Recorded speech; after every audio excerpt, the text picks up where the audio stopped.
When do you think the first news arrived of this catastrophe? July 4th. July 4th, 1876, the 100th anniversary of the approval of the Declaration of Independence, our 100th birthday. News arrives of this crushing of Custer. The nation, the military, was not going to let that stand. So this was part of the reason that there was this extraordinary effort, to destroy these people. So they very quickly broke up into these constituent bands and tried to get away as best they could. And less than a year, they were defeated. And you talk about what happened after that in your other book on the Nez Perce, the last Indian War. Yeah, right. Yeah, that was the next year, 1877. The Nez Perce were this extraordinary people in the Pacific Northwest. They were from Idaho, from eastern Oregon. They, too, composed of these different bands, gathered together in this one common identity, the Nimipu, which means the real people. And they were completely at peace with the whites. In fact, Lewis and Clark had been the first Americans, the first white people that they had ever seen.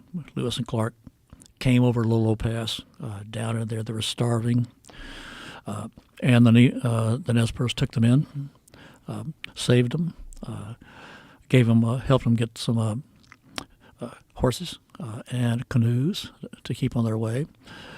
And on the way back, Lewis and Clark stayed with them more than a month, and they formed, in the eyes of the Nez Perce, they formed this alliance with the Americans. And they swore, from this time on, we're friends, we're allies. You help us when we fight, we'll help you when you fight. And that was in 1806. They kept that promise from 1806 until 1877. Wow. As their land was being overrun, as these appalling treaties were being forced upon them, they kept their word. And then finally in 1877, the government said, okay, that's enough. You got to come into this reservation. And the ones who were living off of it had to then, within a month, they had to pack up everything. They had to leave their homeland that they had known for generations. They had to cross the Snake River at its highest point, somehow get their families, women, children, kids, old folks, across this river to gather, to go into this reservation, end of a way of life. Even though the treaty that required them to do that was a fraud. And on the eve, literally the day before they were to go onto the reservation, to be forced onto the reservation, these young men sort of snapped. And these young men took off and killed a bunch of white folks, that they had grudges against. That then triggered this war, triggered this larger outbreak against whites. That then, of course, brought the Army in, and the Army tried to put this down. But as I researched that book, the question that kept coming back to me was, why? Why did they do that? Because at the time of the war, they were completely at peace with the Americans around them. They had adapted beautifully. They were prosperous cattlemen. They were raising cattle. They had silver tea sets, for Pete's sake. They were more prosperous than the whites who were living in the area. They threatened no one. They were living on lands that the whites didn't want. Why then? Why force them in? What's the reason? And the only reason I can think of was the Little Bighorn. This year before, this humiliating defeat at the hands of the Lakotas and the Cheyennes. With that, the government said, okay, that's it. everybody, even our best friends, have to give up, and they have to come into reservations where we will control them. Yeah. They'll control them and then force Christianity on them as well. Yeah. Yeah. Have you seen Taylor Sheridan's series 1923? It's a prequel to Yellowstone. Have you ever watched any of those shows? No. Really good show. No. But one of the things that 1923 documents, it stars Harrison Ford, and it's very interesting, but it documents these women that are forced from their tribe to go into these schools where their Christianity is forced upon them. They're beaten and treated horrifically. It's very hard to watch because you know that is what happened. Of course, yeah. That's the boarding schools. Yeah, that goes way back before 1923. By 23, it's sort of winding down. But yeah, all sorts of course scandalous news recently in the past year or two about the kinds of treatment that came out of those schools. Here in Canada, the same sort of thing is being revealed in Canada about the abuses under those schools. Yeah, it's not just Christianity that's being forced on. They are required to speak only English. You know, they're punished if they speak their own languages. Yeah. Therefore, they give up their appearance or cut their hair, dress in a certain way. Now, there's a wonderful irony in that show. I said a moment ago, most of the public think of the Indian as if there's one group of people. Right. The Indian. Native peoples, of course, didn't think at all like that. They identified with tribal groups. They identified with the band within the tribal groups,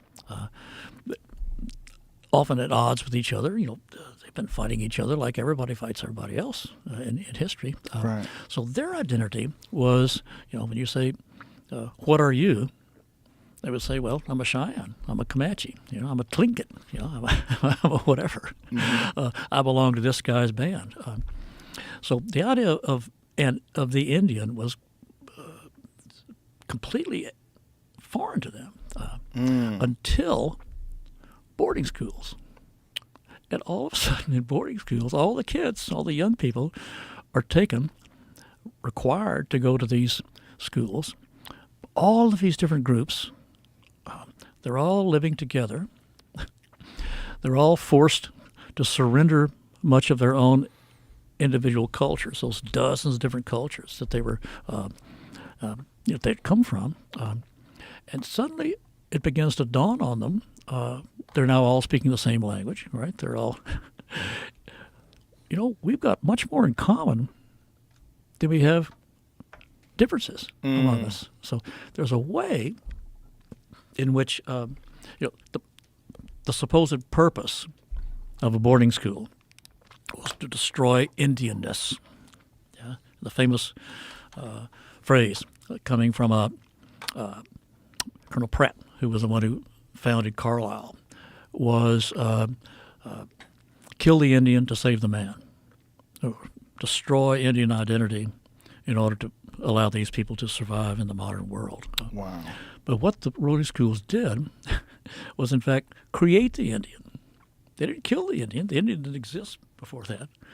It created this sense of common identity, this sense of, okay, we may be Comanche, we may be Cheyenne, we may be Lakota, maybe Tlingit or whatever, but we all have this common problem that we're facing, these common difficulties. So we need to think in terms of the Indian to bond to bond together, just like on a smaller scale when these bands decide to join and unite in order to fight the military. Now on this much larger continental scale, Indians from all over, native peoples from all over the nation, now begin to see that they are related in their circumstances, not by blood.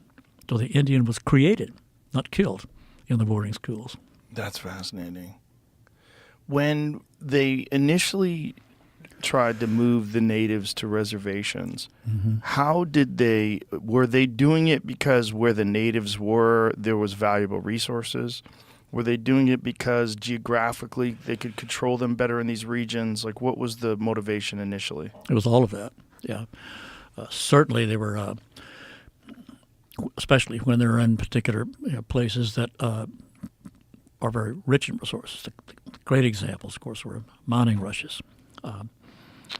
These people who were, again, hunter-gatherers living in someplace, this remote mountain area up in California or Arizona or wherever, suddenly, they're overrun by these people coming in, overrun because they are living on some of the richest places in the nation. So you got to get rid of them, right? But there's also the reason that this is a way to control them and to, in the eyes of the government, to transform them. Right? Put them on these reservations, and you can turn them into the kind of people that you want them to be. Yeah. Make them American. Right? And that's what. So it was both of those things together.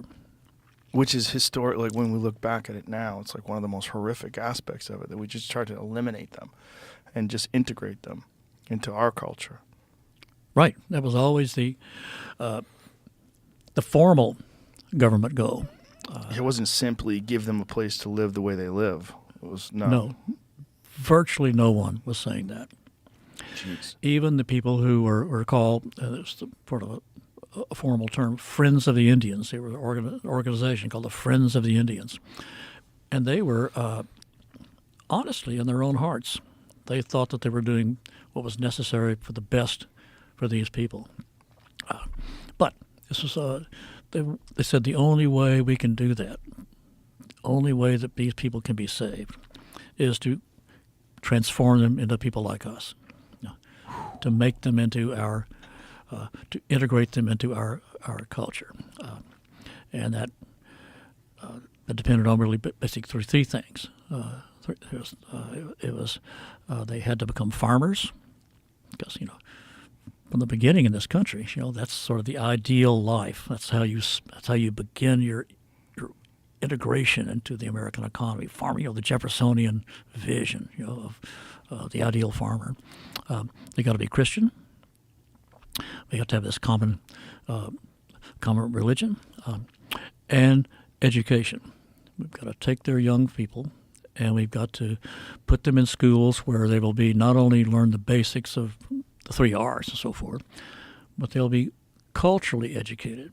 Yeah, they will be culturally transformed. So these boarding schools were meant to transform these people into Americans. So you often hear the term genocide thrown around, and there are times in American history when that was absolutely true, when there was an effort to simply eradicate Indian peoples. But the whole reservation system was not meant for that. Sometimes it turned out that way, but the purpose of it was this control and transformation. That's what was supposed to happen. And then when that happened, once that was done, then the reservations would be done away with. Everybody would live in harmony. Wow. It didn't happen, of course. But of course.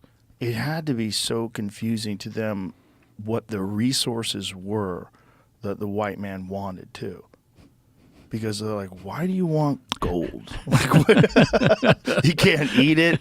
You can't use it as a weapon. Yeah. So strange. It is. In a lot of ways it is. Gold, as you said, it's virtually useless. It's very soft, right? Yeah. So you can't make it into a what a hammer, strange thing to be the most valuable of all commodities. It's really shiny. But how bizarre that so many parts of the world had agreed upon that. That's right. It's just cross-culturally, across hundreds of years. They are the Egyptians. Yeah. Egyptians call gold the breath of God. The Aztec consider it God's scat. This was the excrement of the gods. That came. So strange. So strange. Yeah. Now, it's not true, I think, that once there's some really interesting works going on right now by a historian named Benjamin Badley, who is studying in California. In the gold rush, there were Indians who said, they're going to give me a bunch of stuff for this stuff. Of right? course. And so they adapted. They went to work, and there were hundreds of Indians who were in the gold fields before the 49ers came. Really? Yeah.